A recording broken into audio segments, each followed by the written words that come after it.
জয় হিন্দ বন্ধুরা, আমি সুশোভন আর আপনারা দেখছেন আপনাদের প্রিয় চ্যানেল অদ্ভুত অথচ বাস্তব।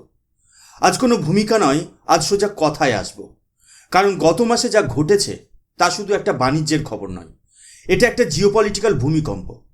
আপনারা যারা নিয়মিত জিওপলিটিক্স ফলো করেন তারা জানেন গত কয়েক মাস ধরে ওয়াশিংটন ডিসি থেকে কী ধরনের আওয়াজ আসছিল। ডোনাল্ড ট্রাম্প এবং তার তথাকথিত অ্যাডভাইজাররা যারা নিজেদের পৃথিবীর মালিক মনে করেন তারা একটা অদ্ভুত ন্যারেটিভ সেট করার চেষ্টা করেছিলেন। তারা ভেবেছিলেন ভারতের গলায় যদি ট্যারিফের দড়ি পরানো হয় তাহলে ভারত হয়তো শ্বাসরুদ্ধ হয়ে তাদের পায়ে এসে পড়বে। তাদের ধারণা ছিল আমেরিকা যদি তাদের মার্কেটের দরজা একটু বন্ধ করে দেয়, 50% ট্যারিফ চাপিয়ে দেয়, তাহলে ভারতের অর্থনীতি তাসের ঘরের মতো ভেঙে পড়বে। তারা বলেছিল গিভ আস 2 months, আমাদের 2 মাস সময় দিন, দেখবেন ভারত কিভাবে হাঁটু গেড়ে বসে। কিন্তু বন্ধুরা, আজ নভেম্বরের ট্রেড ডেটা সামনে এসেছে, আর সেই ডেটা ট্রাম্পের সেই দম্ভের মুখে এমন একটা সপাটের চর যার শব্দ ওয়াশিংটন থেকে বেজিং, ব্রাসেলস থেকে মস্কো পর্যন্ত শোনা যাচ্ছে। আজকের এই ভিডিওতে আমরা শুধু অপারেশন করব এই ডেটার। আমরা দেখব আমেরিকা যাকে চাপ দেওয়ার চেষ্টা করেছিল সেই ভারত কিভাবে উল্টে আমেরিকার ইকোনমির অক্সিজেন সাপ্লাই লাইনে নিজের কন্ট্রোল বাড়িয়ে নিয়েছে। আমেরিকা আমাদের আটকাতে গিয়ে কিভাবে নিজেই ফাঁদে পড়েছে।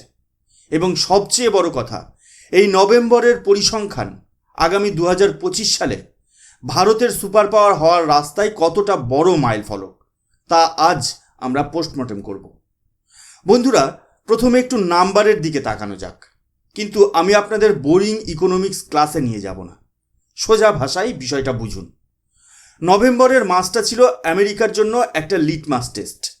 তারা ভেবেছিল ভারতের এক্সপোর্ট কমে যাবে, কিন্তু রেজাল্ট কি?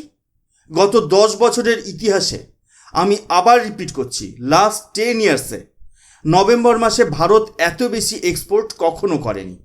একেই বলে ইন্ডিয়ান রেজিলিয়েন্স।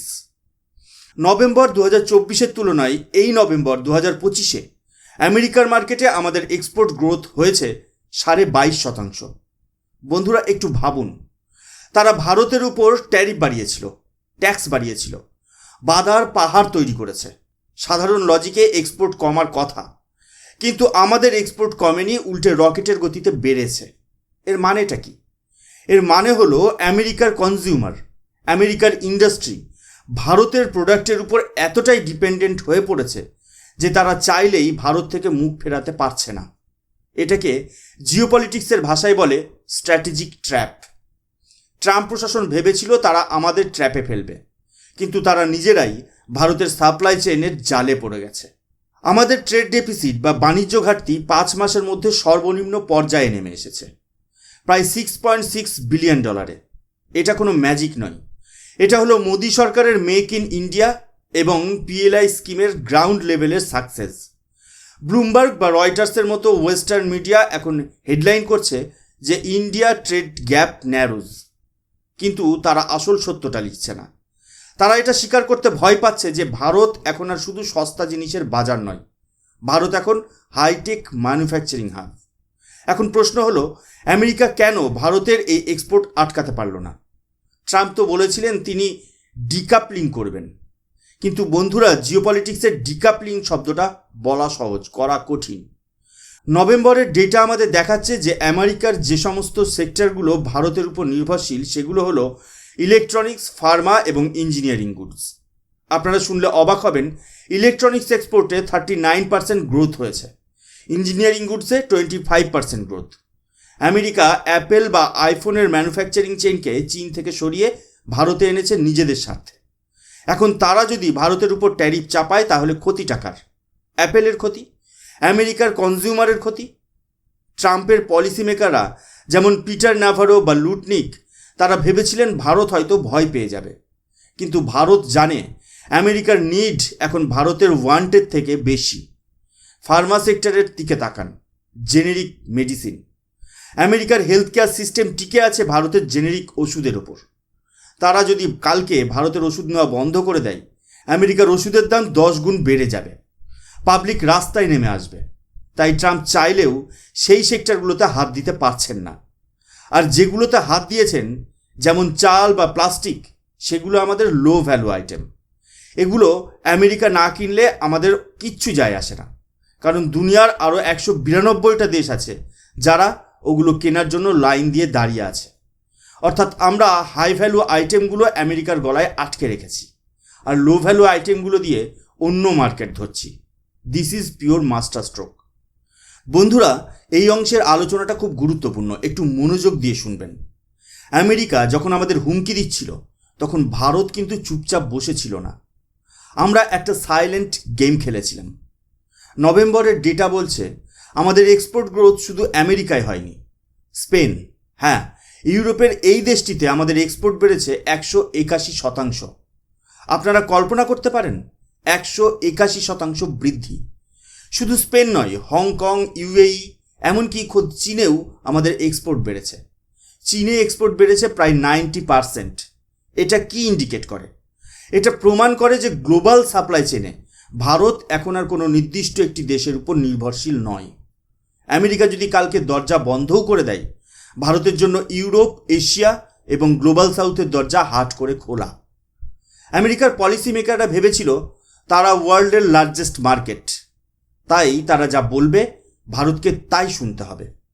কিন্তু ভারত বুঝিয়ে দিয়েছে, বস, দিন পাল্টেছে। আমরা এখন অল্টারনেটিভ মার্কেট তৈরি করে ফেলেছি। যখন আপনার হাতে অপশান থাকে তখন আপনার বার্গেনিং পাওয়ার বেড়ে যায়। আজ ভারত সেই অপশানে দাঁড়িয়ে আছে। আমাদের প্লাস্টিক আমেরিকা কিনছে না, ঠিক আছে, আমরা অন্য দেশে বেচব। আমাদের চাল আমেরিকা নিচ্ছে না, আফ্রিকার দেশগুলো নেওয়ার জন্য বসে আছে।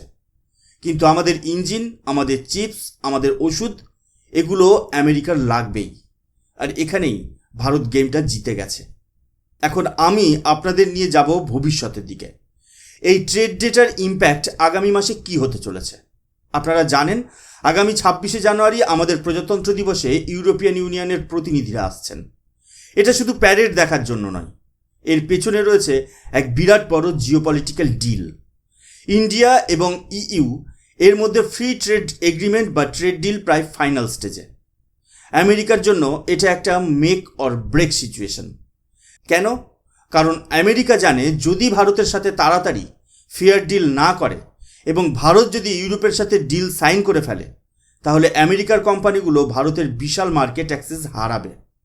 ইউরোপের গাড়ি, ইউরোপের মেশিনারি, ইউরোপের ওয়াইন সব ভারতের মার্কেটে কম দামে ঢুকবে। তখন আমেরিকার কোম্পানিরা প্রতিযোগিতায় পিছিয়ে পড়বে। নভেম্বরের এই ট্রেড ডেটা ইউরোপের সাথে ডিল করার সময় ভারতের টেবিলে একটা বিশাল বড় লিভারেজ বা তাস হিসেবে কাজ করবে।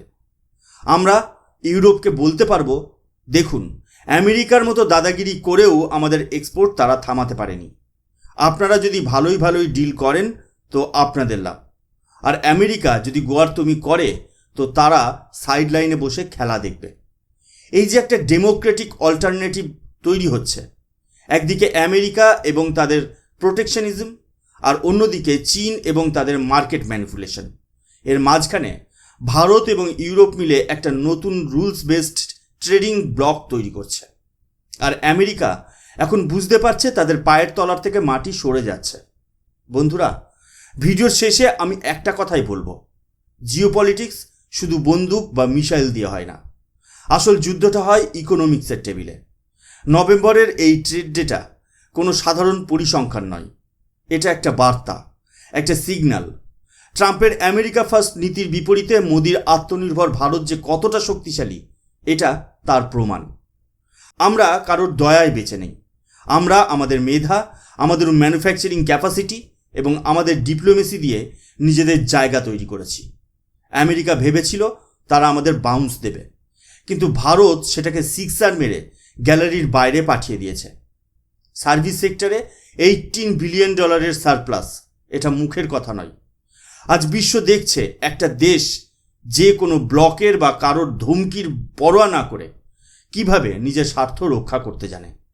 আগামী দিনগুলোতে আমরা দেখব আমেরিকা হয়তো সুর নরম করতে বাধ্য হবে, কারণ ট্রেড ডিলে যদি তারা ভারতকে সম্মান না দেয় তবে ক্ষতি তাদেরই।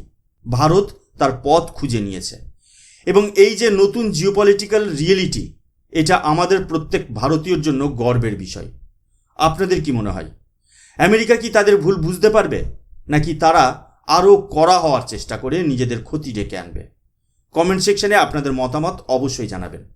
আর হ্যাঁ, এই জিওপলিটিক্যাল বিশ্লেষণ যদি আপনাদের ভালো লেগে থাকে, যদি মনে হয় এই তথ্যগুলো জানা জরুরি ছিল, তাহলে ভিডিওটা লাইক করতে ভুলবেন না।